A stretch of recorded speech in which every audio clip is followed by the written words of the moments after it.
Hey everyone, my name is Gabi. Today I'm going to show you how to do climate control presets on your Hyundai Bluelink app. First things first, you're going to open up your My Hyundai app. I'm doing it on my iPad today so we can film on my phone.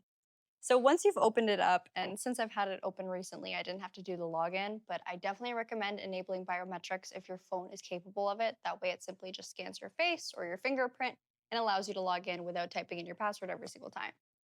Now that we're inside though, this is the home page or the landing page. Typically shows you your fuel percentage, your estimated range, and then some status details of your vehicle. But for the climate control settings, we're gonna head into the engine start menu, which should be right over here on your main page. Once you click on engine start, it'll allow you to start the engine without presets, which is pretty straightforward, or we can go ahead and add some presets. Now, I live in Canada, where our winters are very, very cold, icy, snowy, you name it, but our summers are relatively hot. So here's where you can really customize what your car does when you send a remote start sequence. First things first, we're gonna name it. Let's name it wintertime. Wintertime. I'm gonna set it as our default simply because this is what our climate's gonna be like for the next few months.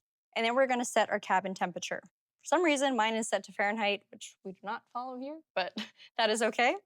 We're gonna set the duration to a full 10 minutes. That is the maximum for our vehicles here. And then we will change, oh, there we go, Celsius. Let's do a nice 24.5. But of course, you can customize this to whatever you want. Once I've selected the temperature I would like, I can then go into accessory settings and turn on some additional things. If I want my defrost on, or if your vehicle is equipped with things like heated seats and a heated steering wheel, that's also where you'll add them in. So I will toggle on my front defrost. Oh, scroll down. Front defrost, my rear window and side defrost, and then my steering wheel heater. When you go into seat temperatures, here's where you can pick and choose what seats you'd like to be heated or cooled, whatever you'd like. In my case, I am going to turn on the maximum heat for the driver's seat, and that's it, because I don't drive anybody. Let me know if you want to hop in my car. I'll turn the heated seat on for you. Just kidding. Once all that's set to the way I like it, I'm going to go and apply it. This is right now my only preset on my vehicle, but we can go ahead and add another. So let's look forward to the summertime and add in a summer preset. We'll set the cabin temperature to be air conditioning. So maybe a nice 19 degrees.